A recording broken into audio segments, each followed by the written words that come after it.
Okay, well, welcome everybody to the Legislative Rules and Governmental Operations Committee. It's Thursday, October 2nd, 2025, and the time is 9:01 a.m. And first thing we'll do is review the minute. We have our minutes from the August 28th Legislative Rules and Governmental Operations. Is anybody want to bring it to the floor? Supervisor Wild, second by Supervisor Conover. Any discussions, amending? Let's put it to a vote to accept it as proposed. All those in favor, please signify by saying aye. Aye. Any nays? Okay. Minutes are passed. Privilege of the floor and public comment. Any non-committee members wish to say anything at this time? Good morning, Kathleen Boyle, Queensbury, New York. I want to Excuse thank me, your name? Kathleen Boyle, Okay, thank you. Queensbury, New York. I want to briefly share two recent incidents that highlight the public safety risk tied to nitrous oxide abuse. Last Friday in Burlington, Vermont, a driver who police showed evidence of having used inhaled nitrous oxide drove onto a sidewalk and struck a young woman from behind. She suffered a severed spinal cord and will likely be paralyzed for life. Then on Sunday in Mattydale, New York, a store owner was shot and killed after confronting a man who was shoplifting nitrous oxide canisters. The suspect later died from a self-inflicted gunshot wound. Both Burlington and Mattydale are close to us, and these tragedies show how nitrous oxide misuse is tied to devastating real-world consequences, from impaired driving to violent crime, and why this issue deserves our urgent attention. And I also want to thank County Attorney Larry Ellman and County Administrator John Taflin for their work on this issue. Thanks. Thank you.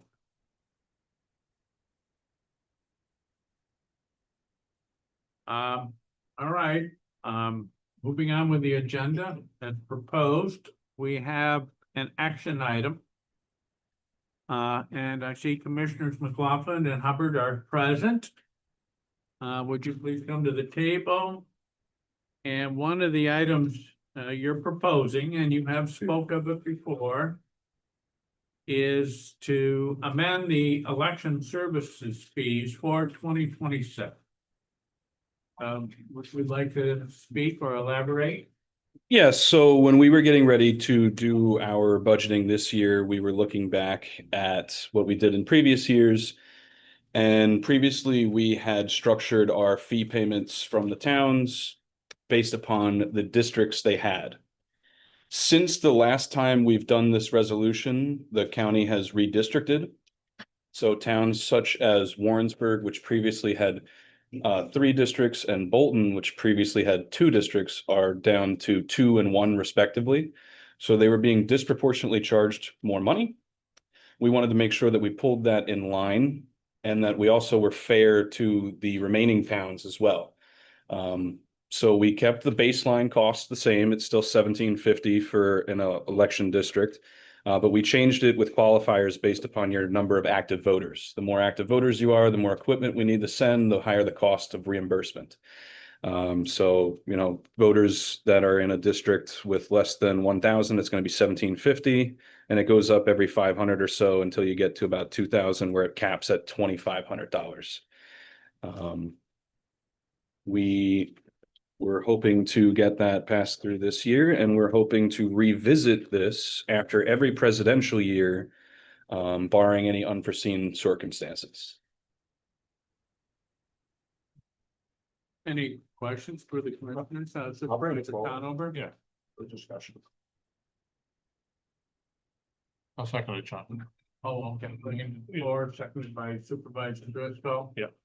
Any other thoughts, questions from the committee? All right, let's put it to a vote, accepting the amended election service fees for 2026. All those in favor, please say aye. Aye. Any nays? Passes. All right, next, the budget. So our budget for 2026, I'll just go over what we're increasing. 410, we increased to 20,000 due to the even year election and then governor's year. There will be more interest in the election, and then we're pretty much running 2 elections on the same time, your locals and your state. So that's that increase. We increased our 421, our delivery trucks. Again, we'll need probably an extra truck to send the equipment needed for that size of election. 424, the mail postage, we increased 2,000. Higher volume of early vote by mails, which we're seeing this year too. More and more people are taking advantage of that opportunity to request a ballot by mail. 426, that's across the board, I believe, through the county, Microsoft Office licensing. 439, inspector pay, we increased 10,000. We did increase their pay this year. And again, using more inspectors for the elections next year. Travel and training, we increased 2,100. We feel it's important that our entire staff goes to training, especially with the changes in election law each year. And we have a lot of training with our vendors, with our poll books, our VR systems. So it's important that our entire staff goes to those trainings. And then 470, that's our contracts. It's kind of self-explanatory. We increase our voter reg was a little more expensive. We did order additional e-poll books, so that brought that another $400 there. An election worker management system, that's new for us. We did get it last year, but it was free for our first election. So moving forward, it's $2,400 a year. And then we are getting a credit a little bit to help with that because we are with one voting system now, Clear Ballot. So we Dominion and Clear Ballot, when we had the 2 separate, we had to they had to build different PDFs to combine those 2 machines into our results. So being with one system now for both, they gave us a little credit. Questions on any of that? Committee members?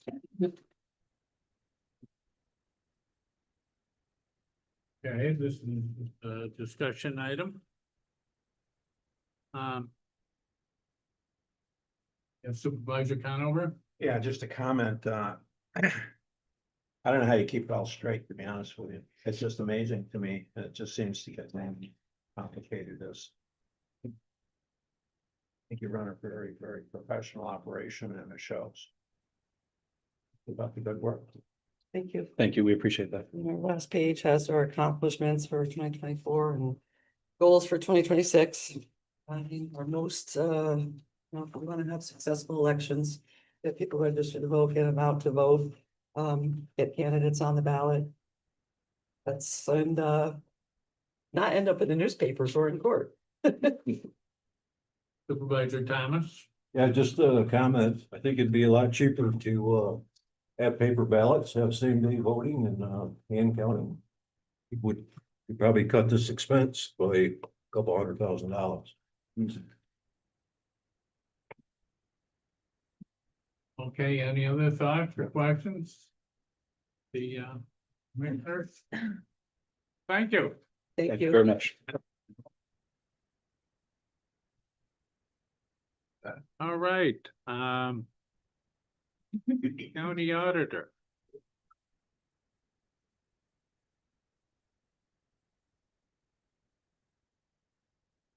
Carl, Auditor Sherman. Hello. Oh,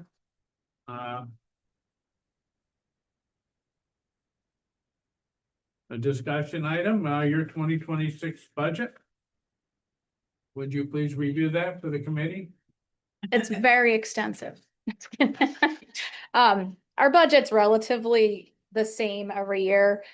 It's salaries, some minor supply expenses and some training.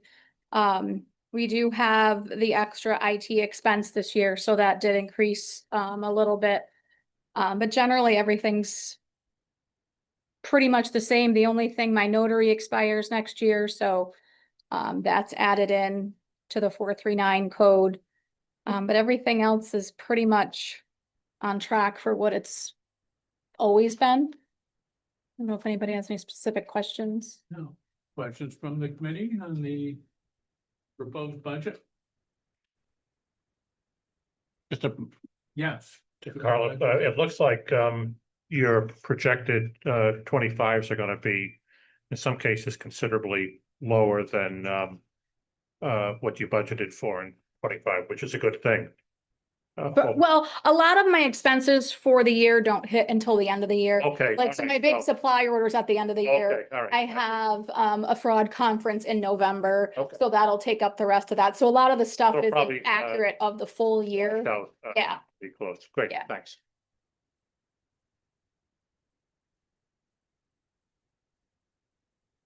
Okay. Well, thank you. Thank you.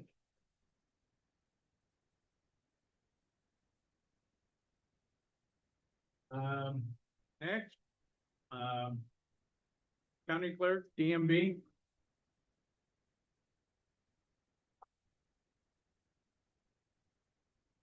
Good morning, everybody. Good morning, County Clerk Platt. How are you? Good, how are you? So I see today.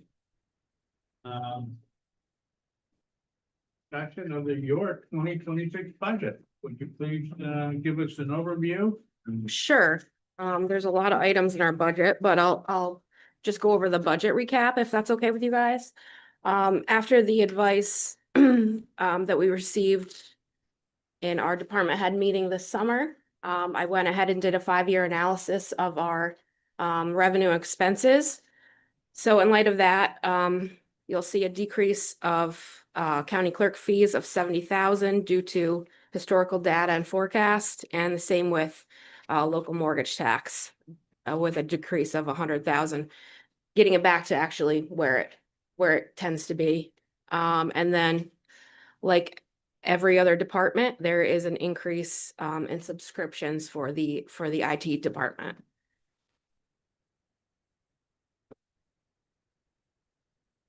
Any questions from committee members on the proposed budget? The county clerk? Kind of look, and I'll give them a. I know, it's a big, it's 3 departments, so.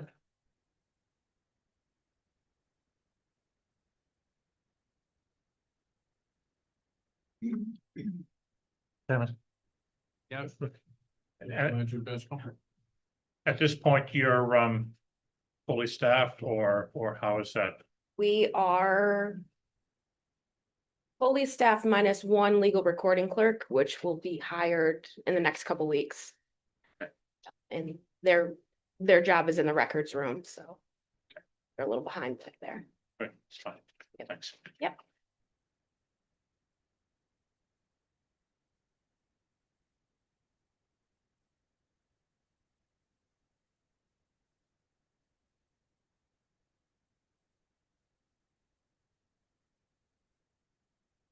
Seeing no interest in further questioning, we thank you for reviewing that. The next discussion item is the local real estate transfer tax. We had this discussion last year, and we would like to revisit it again. Warren County does not impose a local real estate transfer tax, which is a significant opportunity to generate a substantial recurring revenue stream. Based on a preliminary analysis, the local transfer tax has the potential to collect an additional $3 million annually. This review would serve as a valuable resource for the county's general fund without increasing property taxes for constituents. And Yeah, I didn't bring any action item to this meeting, but I do plan to in the future. I'll have a full proposal for you in the next couple meetings. I did do a preliminary analysis. And if we matched what the state takes in for transfer tax, we would have made a total of about $17 million over the last 6 years. So it's a significant revenue. So County Clerk Blackie, would you, wish us to carry this discussion item and Yes. maybe even an action item on behalf of the committee to our next, legislative rules and governmental operations, committee meeting next month? Yes, what is that, when is that meeting, do we know? I just want to make sure I'm prepared. Tuesday, 22nd. That's what I, It'd be the 20. I have 21st of month. oh, is that the Monday? James. Oh, that's Tuesday, yeah, that's right, Matt, It won't yeah. be, it'll be on Finance and Personnel Day, so it'll be the following. Oh, that's right, okay. So it would be what day? That would be the 31st Friday. 31st, Oh, okay, right, yeah, I'm sorry. 30th, all right, 30th. Think we're there. I will stay on Day it. one. Supervisor Conover and then Supervisor Wild. I think two things, I'd like to know, out of the, I think, 62 counties, how many counties Okay. have this? And also from John and to Larry, the process for getting something like this approved. Imagine we have to go through Albany, some kind of home rule Yep. thing. I'm speculating, I don't know. But whatever the process is, I think we should be clear on anything that Larry, is. Larry did write up, a legal opinion last year. I'll recirculate that out. Okay. I think it would be helpful in the discussion. The other counties, yeah, I agree. Well, I mean, in terms of certain amounts of money, there's only certain places you can go, right?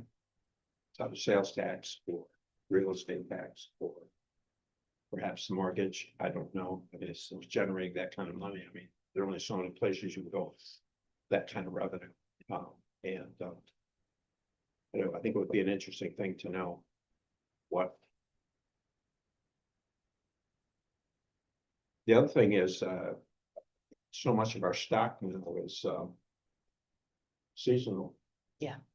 Just in my mind, I'm just wondering how much of that is, as a percent of the total, is involved in the transfer. I would imagine it's a pretty good percentage. I'm just speculating. Imagine it's pretty high percentage. That'd be interesting. That would be kind of interesting information. Yeah.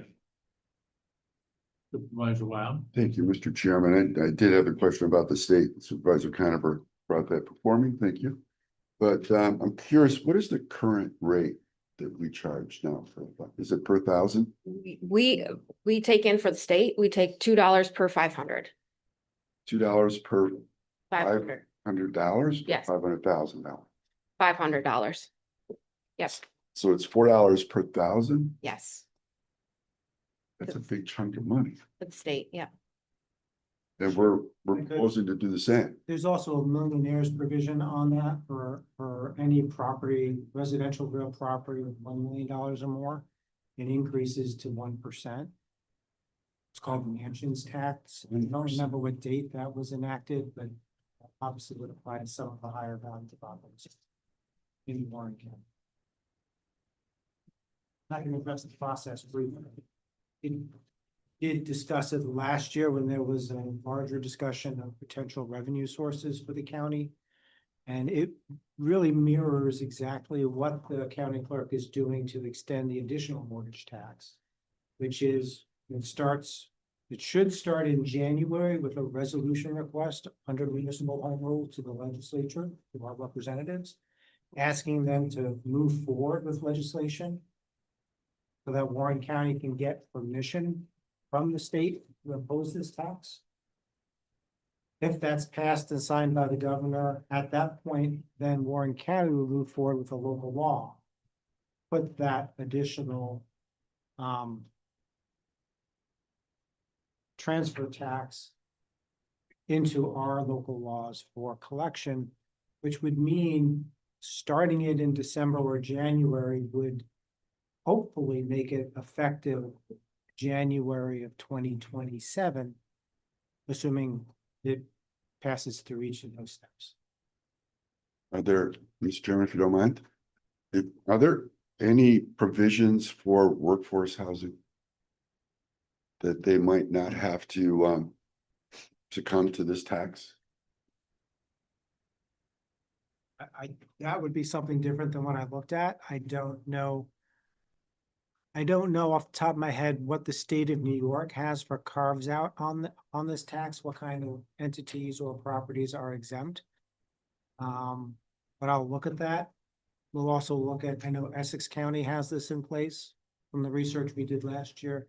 I actually think the county clerk provided that information to my office when they were interested in having us review this as an opportunity. So looking at carve outs and what our options would be for carve outs is something that we can put together for the next. Very good. I look forward to the next discussion. Yes, Supervisor. Question for Larry. What's the legal definition of a tax and a fee? Is there anything? I only ask because in the city of Glens Falls, we pay a water and sewer fee. We don't pay a tax. The only way it becomes a tax is if you conveniently decide not to pay your last quarter bill on time, and then it comes up to the county and it becomes a tax. Some people do that. But I was just, at a time when we never want to, impose additional taxes. I mean, whether we're a Republican or Democrat, no one wants to, say, oh, we're going to tax you more. But a fee seems to have a softer meaning to it, even though we know it's the same. My law professor from my first year of law school is flashing back in my memory, and his repeating admonition was not to practice law off the top of your head, but based on research and hard work. So I'm grateful that that lesson sticks with me today. I think the answer is fairly straightforward. I can give you a general sense, but I'm not going to get into the details of it. A fee is permissive. A tax would be mandatory. So for this example, it's mandatory if someone buys a home, they have to pay New York State the transfer tax of $2 for every $500 of consideration paid. Okay. It's not discretionary. If I'm gonna rent the pavilion at Crandall Park for a family reunion, that's gonna be a fee that I pay to the city of Glens Falls because it's discretionary permissive, not mandatory. Okay. As we learned from the colony of Boston, taxes are mandatory on tea. Fees are discretion. Thank you. Yeah, Supervisor Conover. Yeah, and let's not forget, a few years back, we gave up, well, in a range 1.1 to 1.3 million in mortgage revenue to maintain our mass transit. So, and that revenue was just extinguished from the budget. I mean, for good purpose, I'm not questioning that. Maintain our mass transit, especially for those that are less fortunate, but that was a big hit. That was a big hit for us. Because it's the expense side and the revenue side. It's expense first to capital district and then the revenue to pay them. That's a major loss of revenue on the mortgage tax side. And that's recurring. It's every year, of course. And I don't know what it'll end up being this year, but we know we're certainly going to take a look to see what it was last year. I mean, in the end, it seems to me, we all know that there's going to be salary adjustments. We see what's happening in healthcare benefits, et cetera, et cetera, et cetera. So fundamentally, the question becomes, how do we want to finance these programs and services going forward? We all might have differing opinions in that regard, and that's what this process is all about. But I think we should be well informed on this particular subject. Whether we choose to want to consider it or not, that's another matter. But I know I'm interested in what other areas have done or are doing. That's an important thing to know, and then we hopefully can make the correct decisions going forward. Okay, any other discussion of this, Supervisor Thomas? Supervisor Conover said it better than I can, but the county needs the money. And, if you don't think so, you're gonna find out shortly. And, it's not just this year, you're gonna need the money next year and the following years. The county needs more revenue, period. Yeah, so it's looked at favorably and we will continue to discussion at our legislative board and governmental operations committee on November 30th, right after. We'll still be full from turkey. All right, thank you. Thank you. for that. Next is purchasing with Supervisor Butler. Morning. So we're gonna discuss the 2026 stock room and purchasing budget. Yeah, the stockroom budget is what it is. It's a legacy cost for a retiree, so I have no control over that one. When you get to the purchasing budget, which is attachment 2, our budget actually was able to be reduced a little bit this year. We did have the increase in subscriptions for the Office 360, but we offset that by reducing our advertising costs. We're trying to be more efficient, reduce the size of our ads, and it's cut that budget by a little bit. We also reduced our training cost. We really only need to send 2 people to our annual conference. So I took a couple hundred out of there. Other than that, it remained pretty neutral. Questions or?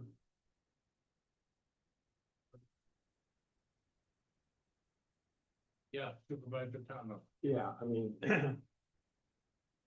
It's unbelievable to me how much you do with the budget that you're given.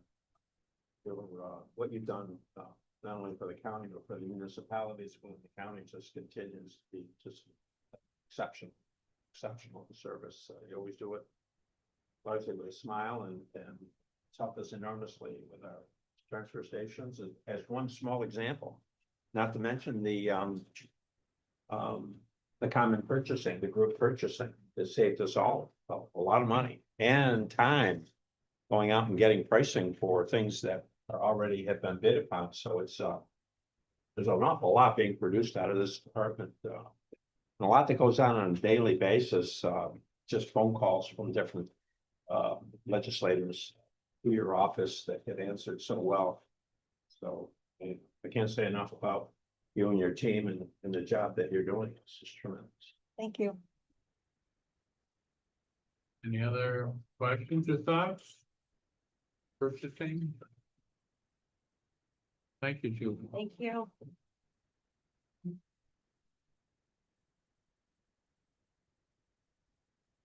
Next,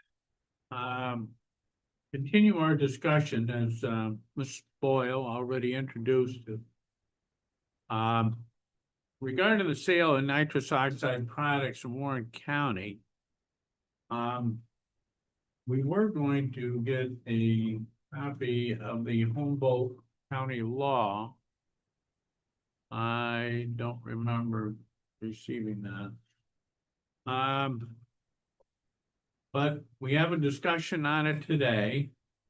It was quite obvious in last month's meeting that this committee, and I'm sure it's reflective of this Board of Supervisors, would like to do something on this matter.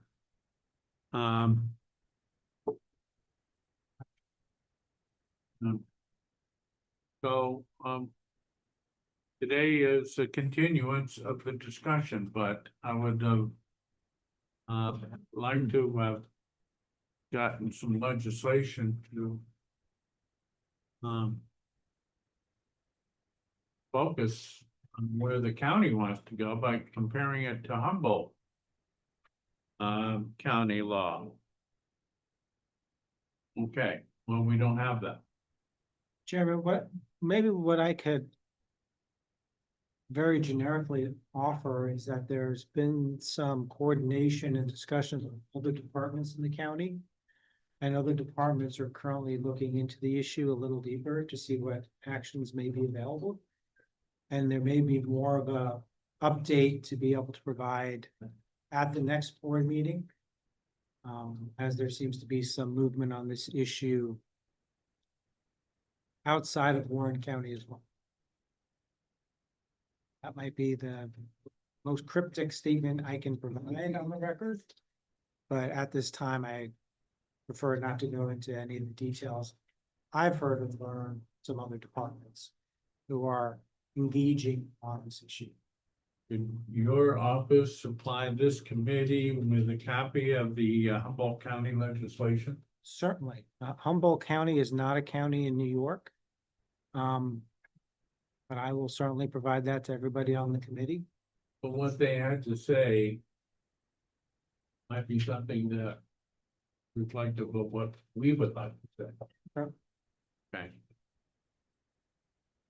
Yeah, Supervisor Conover? Yeah, I think, Larry, I think you're, heading in the right direction. I mean, I would like to see, something from our involved departments, county departments relative to this matter. Especially, I assume the, county health department, they were here once, but I mean, what's their position? What's the best way that they think, we should better protect, our people? And also, I think maybe even the sheriff's department is that whatever departments are involved in this, I would say even private, any not-for-profits that are out there that are providing certain interventions and services or whatever. I assume they're very familiar with this entire issue and should have an opinion. And I think we'll be in a much better position to act. I mean, if there's something we're not doing that we should be doing, I mean, we need to know about it. Okay, yeah, Supervisor Mayday. Just thoughts, nitrous oxide's been for sale in head shops and stuff over the years since I can remember back into the 70s.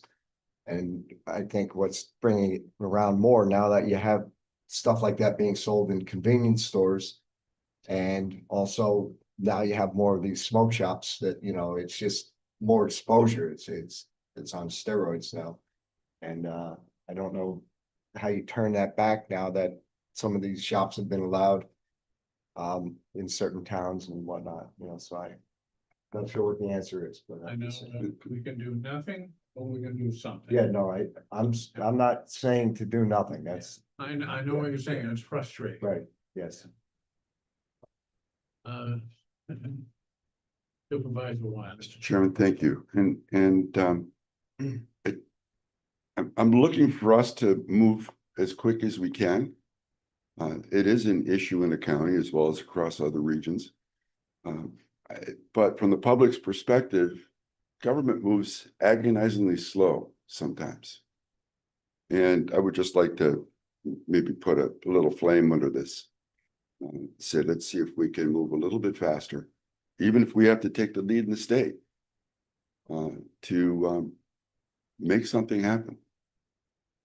So that's my only suggestion. I look forward to Larry's comments coming forward. Okay. And Supervisor Grouchy, were you interested in saying something? I thought maybe you were, but. Well, my question would be if we have any data that supports the extent of what we're looking to do. I agree that, there's got to be something from nothing here. Yeah. But honestly, I don't know the scope of the problem. Personal responsibility has to weigh in. So, if we have some data from other counties or the health department or the state, be very informative. Okay, is that something that legal and administrative can help us with? So we'll have something for the next meeting. And we'll ask the departments that might have access to that information. Right. Yes, Also, I think we need to include some type of a component as far as enforcement. It's great to make laws or resolutions in the city. I mean, we've got a no smoking in public parks and on sidewalks. But to literally put a police officer in City Park from 9 AM to 9 PM isn't a good use of resources, and constituents are gonna be saying, how come the car isn't driving down my street anymore? Well, because the officer is in City Park, so there needs to be some discussion and a plan to have enforcement of any type of law that was made. Okay. So we'll continue this. Mrs. Boyle, is there anything you'd like to add? Okay. Well, thank you for being here and thank you for bringing this to our attention. And I think you see strong support. And I think you see we'd like to do something. So I think we'll make progress on this at our next meeting. Chairman, just one more comment. Yeah. I appreciate the web emails that I've received, especially those like Mrs. Boyle, who have provided testimonials about how that has impacted their lives, and I would ask people to that coalition of people who are concerned about it and bring it to our attention. I read them, so just keep those, excuse me, keep those coming. Okay. Being no further discussion on this matter, let's move on to the next matter. The next matter was brought up by Supervisor Thomas. And he spoke in regard to the VLT tribal compact money not being received in quite some time from the Native American tribal casinos. He suggested taking action through a letter or possibly considering the idea of building a casino in Warren County. Committee determined this matter would be included on next month's agenda, and it is. So on our agenda is discussion regarding possible action pertaining to the VLT tribal compact monies not being received. Since it's now on the agenda, I believe that we can move this to some kind of an action item. And I think Supervisor Thomas suggested at a minimum, a letter. Supervisor Conover. Yeah, Larry, maybe if you know what you could refresh my John, who bears the enforcement responsibilities relative to this? Was this something that was architected by the state of New York relative to affected regions, or is this something that is exclusively a civil matter between specific counties and the tribe? What knows who's responsible ultimately for the enforcement of the pact? Let's put it that way. All right, well, if Administrator Kaplan, you wanted to say something, I don't know if it's related to Supervisor Conover. Not related to that, but I did want to say that the treasurer informed us this week that we received $107,840 in payment from the Mohawk casino. So, and I was just looking, there was a email that I got from Dan Donahue that showed what we've gotten in the past, but the bottom line is we've averaged about $400,000 a year in previous years, up through 2023. We did not get money in 2024, and we've received this payment in 2025. We've contacted the state who provides the payments to us and asked if this is a quarterly payment, if it's an annual payment. And we've not been able, they weren't able to answer that. They said basically, I believe, and then maybe the treasurer can add more, but they believe that the money comes from the tribe to the state, and then they disperse it appropriately to the counties based on a share that we get. If I could, the answer is the New York State Department of Taxation and Finance and the governor of the state of New York. Those are the enforcement and regulatory bodies that enter into these compacts with the various tribes in the state of New York, to include the St. Regis Mohawk tribe. Well, I mean, it just seems to me, Mr. Chairman, thank you, that we need to have a much more much bigger conversation with that particular New York State Department relative to what's going on here and what they're. I don't know if they do a review and audit to determine that the compact is being adhered to. There needs to be some, I would think, some. Hopefully within that agreement pact or some sort of accountability in terms of. Measuring what is owed. Wouldn't be surprised, given the state of New York, that there isn't anything in there, but if there is something in there, I mean, what machinery isn't moving? I guess is the question. All right, Administrator Kaplan. Just give you the actual facts from Dan Donahue in the treasurer's office. So we began receiving money in 2015. From 2015 to 2019, we averaged about $400,000 a year, between $395 and $434, paid on a quarterly basis. From 2020 to 2022, keep in mind that was the COVID pandemic era, we received nothing. Then in 2023, we received one payment of $321,947, 2024, nothing, and now in 2025, we have one. Again, we reached out to the state, haven't gotten any response one way or the other on if we're going to get any future money. Yeah, Supervisor Wild. Mr. Chairman, thank you. Question for Larry, I imagine. Are there any fees associated with us for applying for a casino in Warren County? I am unaware of any legal ability for the county of Warren to apply to anyone for a casino.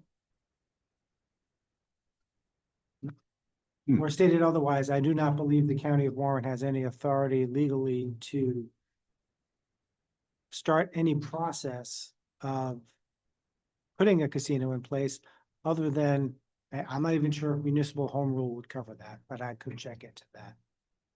I don't know, there's a rumor about Stony Creek. Comments? I wasn't looking for the county to build a casino. I was looking for the county to authorize casinos. And why shouldn't we? I mean, this was the deal. If we don't build a casino, we get this quarterly payment from the tribes. And, the state obviously doesn't know what they're doing, because we haven't, for the last, 5 years, we haven't really received any money. So that the next step is for, let an entrepreneur start a casino. Why not? Was this a contract agreement? Contract? Yeah, or something Not sure. based on a resolution? I remember a meeting in Lake George where casinos were talked about, and it wasn't very popular at that time. This was an agreement. I don't know if there's a contract or what. But why shouldn't we? Other places have. Administrator Kaplan. Thank you, Mr. Chair. Christine and I were at a session with at NISAC this past year on talking about casinos, and there was an application to the state for 8 casinos, I believe, and they approved 3. All of those are in the city of New York. And then we had a follow-on discussion with Dave Lucas and about, was it Dave Lucas? I think it was Dave. It was the lawyer, Yeah, okay. Pat Cummings. Yeah, Patrick, that's right. And basically his recommendation, he believed we might have the authority to do what he referred to as a racino, which is the casino that doesn't have full up games, like card games and dealers, blackjack, but it has electronic gambling and also like slot machines and things like that. So he said we would have to do some research. So I see the county attorney leaning over towards me. I'll just tell you that's what I'm relaying from the council at NISAC. And he said we could do some research and find out what the process would be to do something like that. Supervisor Driscoll. Thank you, Chairman. Just a question for the administrator again. So your conversation with the state was to clarify the recent payment of $107,000. You also asked about 2024. When you spoke to them? Yeah, I believe he did, Okay. follow up. I'd have to. Okay, If I can interject, All right, Treasurer Norton. it was an email. So Oh. it was just, what is this $107,000 about? okay, We weren't able to get any information from them. All it has on the check is July 30th. yeah, So if you wouldn't mind giving me a little bit more time to dig, I can probably have a further update for you regarding what this is and, you know, where we might be getting more money, less money.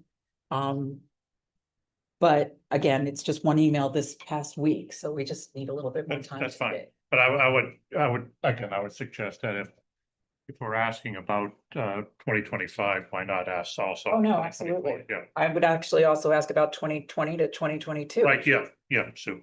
Yeah. And then, but I wouldn't hesitate to continue on both fronts and look into the racinos, maybe on one of the big boats. I think it, So Treasurer Norton, it sounds like you'll be able to supply us with some additional information on. I this hope matter. so. I hope so. Getting information out of New York For State. the September 30th, legislative rules for further discussion. Yeah, November 30th, I mean.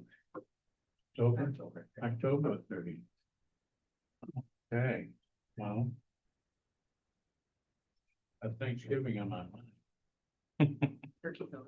Supervisor Conover. Yeah, I think county administrators should also contact our state representatives on this and perhaps a legislative inquiry of the Senate or the Assembly or both might yield information more quickly than our trying to connect on somebody on a phone and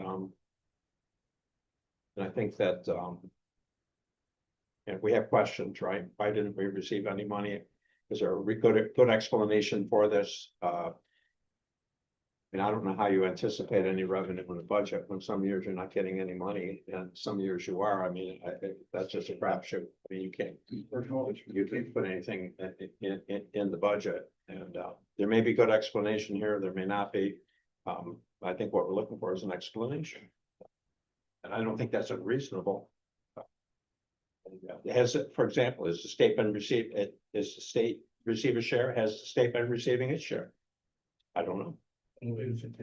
Are you saying you would like to do that at this point in time or after the October 30th committee meeting? I think it's just We're supposed to get more information. right, but I think a call to our state representatives is in order. I don't think we can tell them what we're doing, and then they can figure out how best to assist us. Okay. All right. So Administrator Kaplan will further that cause. And we'll also have at a discussion, we'll bring it back up for more discussion. Supervisor Thomas? Yeah, we're talking a couple $1 million here. That's basically owed, I guess, if you look at the average. And that's not a small amount of money. And yes, Stony Creek would be an excellent spot. Okay. Which Yeah. brings me to the question, I mean, are we carrying that as a due to? A due from, or we're not carrying that as a revenue? No, so Okay, that's good. That's very good. we did for probably a year or so. Yeah, and that's a wise thing to have done. Thank you. Any further discussion on this matter? Till next committee meeting and in between. All right, that's it for my agenda. Anything for the good of the order? Any privilege of the floor from non-committee members? Seeing none, motion to adjourn. Motion made by Supervisor Conover, seconded by Supervisor Mayday. All those in favor of adjourning, please signify by saying aye. Aye.